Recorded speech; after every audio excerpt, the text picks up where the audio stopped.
Bom, a partir de agora eu tenho a alegria de conversar com ele, Augusto Cury. Eu tenho um texto enorme falando sobre ele, mas todo mundo já sabe quem é ele. Eu vou cortar essa parte aí, porque todo mundo sabe quem é ele. Augusto, eu vim com esse livro aqui, que ganhei a coleção toda, né, do Mestre dos Mestres, Jesus, o maior educador da história.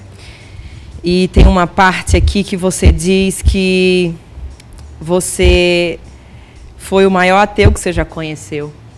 Né?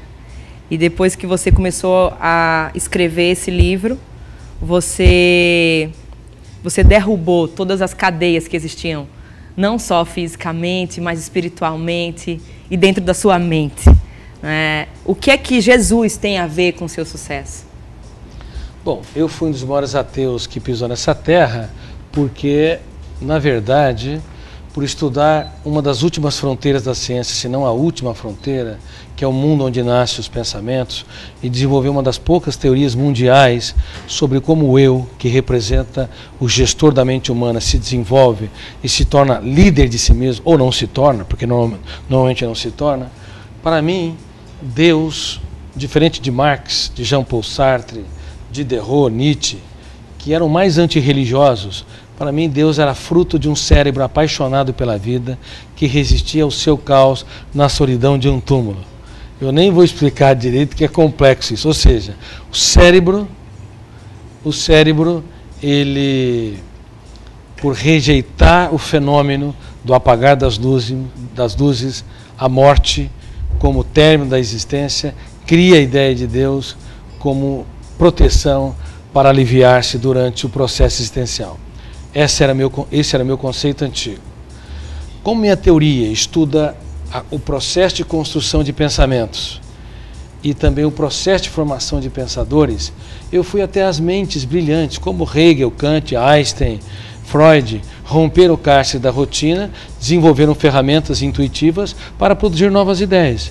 E também fui estudar esse homem, Jesus, nas suas 4 biografias, esperando encontrar alguém um personagem construído por alguns galileus que queriam romper o cárcere imposto por Tibério César, que era o carrasco daquela época que dominava os povos a partir de Roma.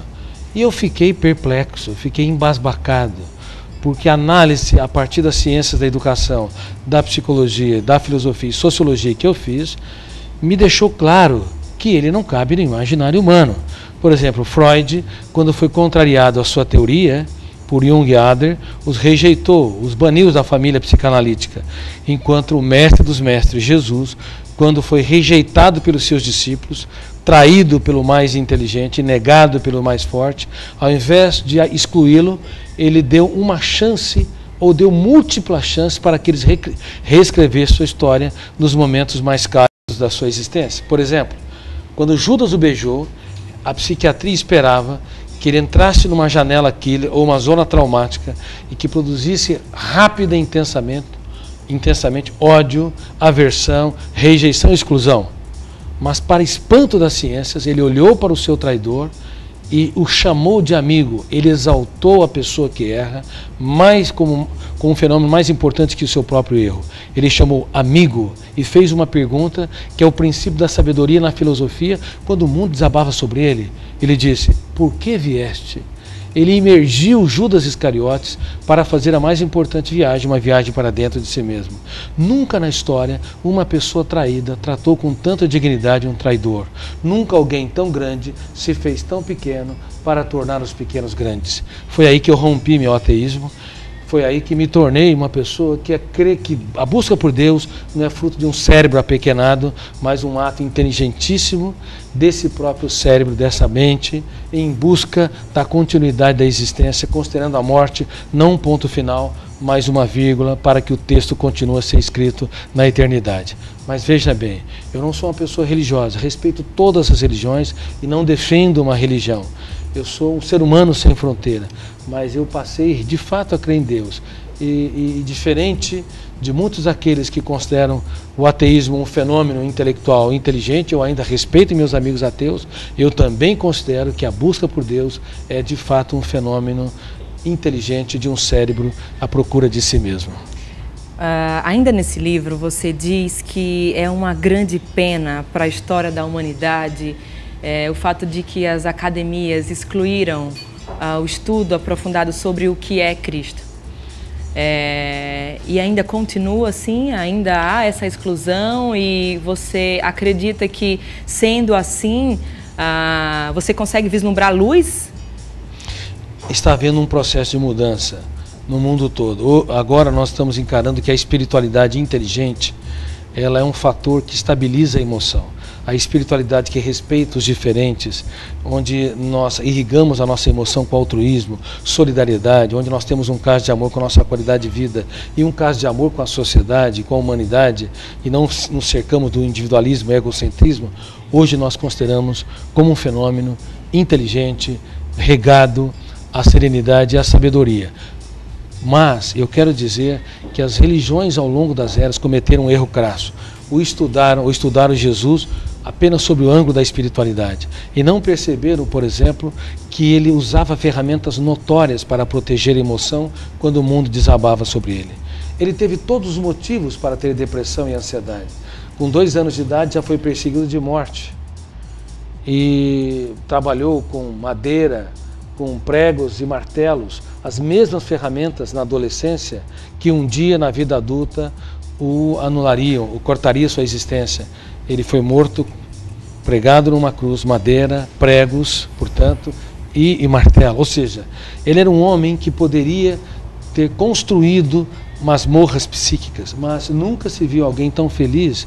Ele era capaz de interromper a multidão, olhar para um foco e dizer: olhai os lírios dos campos, vejam como eles são tão belos.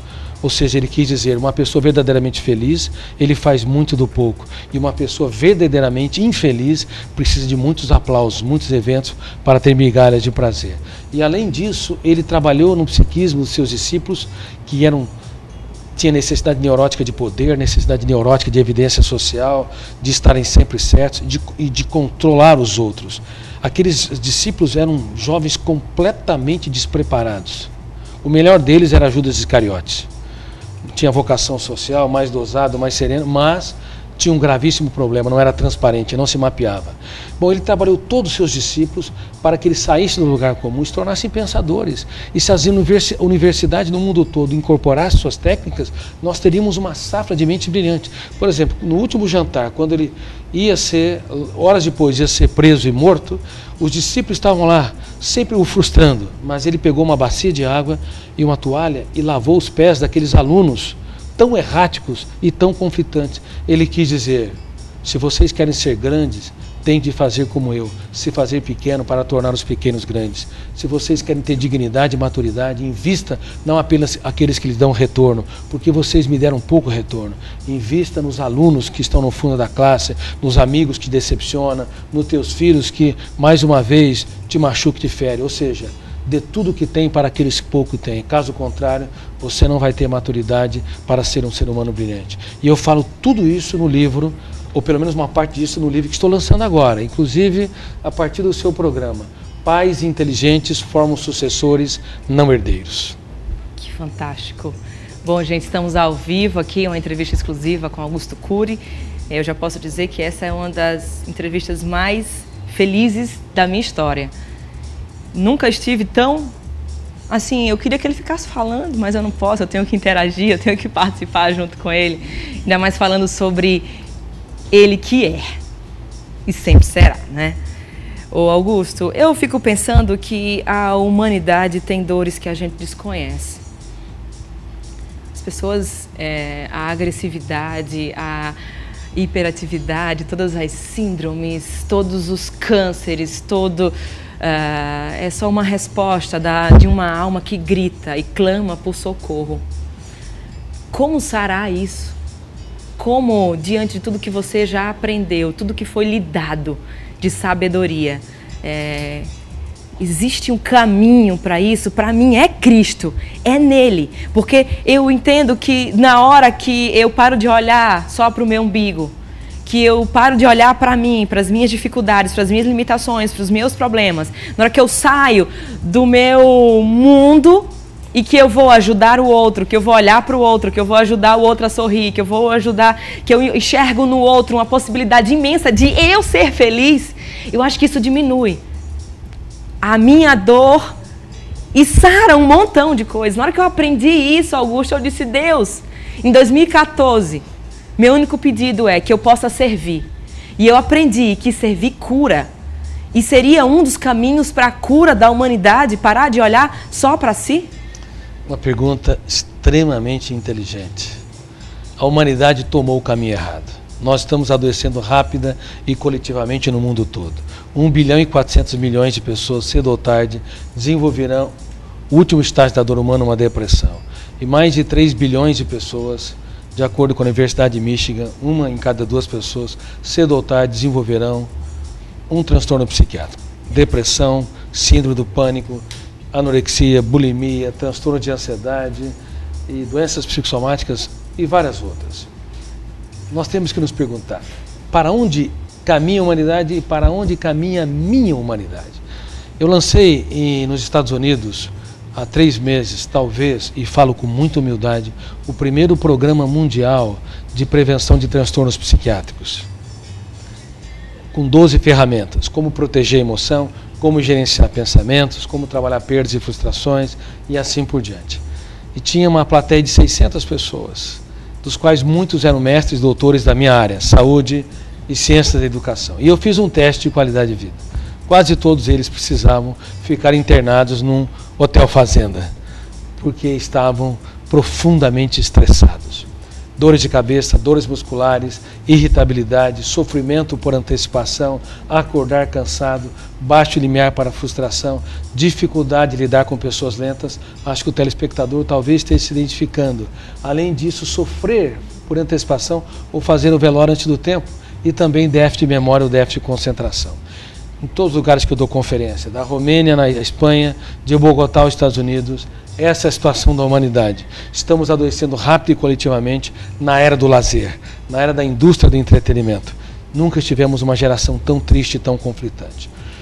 Então a situação é grave e não adianta esconder esse câncer que está ocorrendo. Nós temos que enfrentá-lo. E o que nós estamos propondo? Que nós possamos mudar a educação mundial.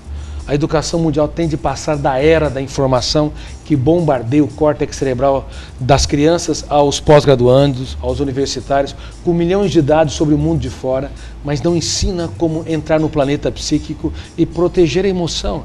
Eu já tratei, por exemplo, de celebridades internacionais e de pessoas riquíssimas, multimilionárias. Vi muitos miseráveis morando em palácios. Eram pessoas maravilhosas, mas não para si. Ótimos para a instituição, carrascos de si mesmos. Os melhores profissionais estão adoecendo muito. Eles são bons para a empresa, bons para as suas atividades, mas não sabem se proteger, nem sabem como fazer seguro emocional. Portanto, nós estamos mudando, estamos advogando essa era. Por isso que nós temos a Escola da Inteligência, o nosso Instituto Augusto Cury, e temos também o programa Free Mind. O Free Mind é gratuito. Quem quiser pode acessar gratuitamente o programa. É só entrar no meu site, www.augustocury.com.br. Pode fazer quantas cópias quiser, porque eu renunciei aos direitos autorais. Que lindo. É uma dádiva para a humanidade. E também temos aqui no Nordeste a Unifuturo, com mestrado e pós-graduação, bem como doutorado, formando pensadores para que eles possam mudar o traçado da história, pelo menos da história que está ao seu redor. Muito bom, nós continuamos com o Augusto no próximo bloco. Eu espero você e com a sua pergunta, se você quiser interagir. Te espero. Já estou de volta e meu livro eu não solto, né? Então, sabe você que não leu ainda? Augusto Cury, Análise da Inteligência de Cristo. Esse aqui é o 1, Mestre dos Mestres. Augusto, foi quando esse aqui? Esse foi em 2000. 2000, né? Ano de 2000. Pode ser de 10, não quero saber. Maravilhoso. Tem uma parte aqui, gente, que eu acho que todos nós, eu vou puxar um pouquinho do Augusto isso aqui, que diz: Cristo extraía sabedoria da sua miséria. Cristo estava sempre conduzindo as pessoas a reescreverem suas histórias e não a serem vítimas das intempéries sociais e dos sofrimentos que viviam. Ele se preocupava com o desenvolvimento das funções mais altruístas da inteligência, desejava que as pessoas tivessem domínio próprio, administrassem os pensamentos e aprendessem a trafegar nas avenidas da perseverança diante das dificuldades. Augusto, muitas pessoas no mundo inteiro se colocam na posição de vítima, ficam ali. E não só vítima da situação, mas vítimas dos bombardeios da mente, vítimas dos seus pensamentos, vítimas da sua história. Deus disse, eis que faço nova todas as coisas. Isso não é uma fábula, isso é uma promessa. Se a cada dia nós morremos e nascemos, não é? Quando o dia termina e quando o dia nasce, há um novo patamar a ser vivido, há uma nova história a ser criada. Na hora que eu acredito que eu sou aquele pintinho, eu sou um pintinho. Se eu acredito que eu sou um leão, eu serei um leão. Mas como chegar nesse caminho e se enxergar como um leão que nós somos, né? Se nós temos o mesmo DNA dele, nós podemos fazer igual ou maior. O problema é que a educação clássica, ela contrai funções nobres da inteligência. Por exemplo, quando nós enfileiramos os alunos um atrás do outro, há um fenômeno inconsciente chamado RAM, registro automático da memória, que arquiva um sistema de hierarquia, que bloqueia a espontaneidade, a ousadia, a capacidade de crer em si mesmo. O aluno, ele com 2 a 3 anos, ele vai ter dificuldade de levantar as mãos e debater ideias. Vai ter dificuldade de questionar seu professor, vai ter dificuldade de expressar o pensamento de maneira espontânea e livre. Isso é grave. Essa hierarquia estabelece critérios para a insegurança e para a timidez. Por isso que nós estamos advogando que a educação mundial tem que repensar não apenas seu conteúdo, mas a sua base. Os alunos deveriam sentar-se em círculos, olhando olhos nos olhos. Eles deveriam superar algumas necessidades neuróticas. A necessidade neurótica de se preocupar demais com o que os outros pensam fora de si, a necessidade neurótica de poder, a necessidade neurótica de estar sempre certo. Porque é extremamente confortável reconhecer nossas limitações. Uma pessoa que não reconhece que é um ser humano, que é saturado de defeitos, ele vai estar sempre armado contra a crítica dos outros. Uma crítica assaltará a sua emoção, invadirá a sua privacidade e furtará a sua tranquilidade. E a maioria das pessoas, sinceramente, em todo o mundo, estão preparados para o poder. Poder deveria ser utilizado para servir os outros e não para ser servido. Perfeito. Os políticos, os diretores de instituições, os intelectuais, todas, tenho falado inclusive para juristas, nós temos que reciclar o status quo da educação. E com respeito às crianças e adolescentes, nós desenvolvemos o programa Escola da Inteligência. Você não acredita, entra uma aula por semana na grade curricular. As crianças vão aprender a filtrar estímulos estressantes. Nossa, quem é que teria coragem de tomar uma água suja? Mas nós tomamos estímulos estressantes, entre aspas, contaminados. Nós não sabemos filtrar estímulos estressantes. Quem é que aprende, por exemplo, a proteger a emoção? Não se aprende. Não se aprende. Eu dou conferências para magistrados, para psicólogos, médicos e tantos profissionais. Quem é que tem seguro? Eu pergunto. Quase todos têm seguros. Mas quem tem seguro emocional? Ninguém se arrisca a levantar as mãos, mas então acertei no trivial e errei no essencial. Eu protejo meus bens, mas não protejo a minha mais excelente propriedade, a minha emoção. Vou te dar algumas técnicas para o telespectador levar em consideração e aplicá-la durante toda a sua vida. Número 1, e isso está no livro Pais Inteligentes Formam Sucessores. Agora? É. E você vai segurar um pouquinho, Augusto, que no próximo bloco ele volta com essas dicas de ouro. Eu espero você. Dicas de ouro do Augusto Cury. Com você, Augusto, vai. Para proteger a emoção e também gerenciar pensamentos, número 1, ninguém muda ninguém. Reitero. Ninguém muda ninguém. Nós temos o poder de piorar os outros, mas não de mudá-los. Nós só podemos contribuir com os outros se nós impactamos, nós rompemos o cárcere da rotina e dissemos palavras nunca ditas. Por exemplo, para quem errou, ao invés de puni-lo, agradecer por ele existir e dizer que nós apostamos nele. Nunca mais ele será o mesmo, porque você vai plantar janelas light e não traumáticas ou killer. Número 2. É fundamental que você distribua sorrisos e também distribua elogios. Perfeito. Uma pessoa que distribui sorrisos todos os dias para os seus filhos, seu cônjuge, seus alunos, seus colegas e também promove, apontando características saudáveis da personalidade, muda o status quo da sua sociedade. Uma outra ferramenta importante, cuidado. não cobre demais dos outros, nem cobre demais de si. Eu vou brincar aqui. Quem cobra demais dos outros e de si está apto para trabalhar numa financeira. Exatamente. Mas não para ter uma bela história de amor. Porque planta a janela killer com pressão, chantagem, aumento de tom de voz e punição. Nós podemos, sim, transformar a relação numa poesia, principalmente se nós temos um caso de amor com a nossa qualidade de vida. Quem cobra demais de si mesmo, autossabota sua felicidade, seu bem-estar, sua tranquilidade, porque aumenta os níveis de exigência para ser feliz. Então, por favor, não seja o maior carrasco de si mesmo e nem carrasco dos outros.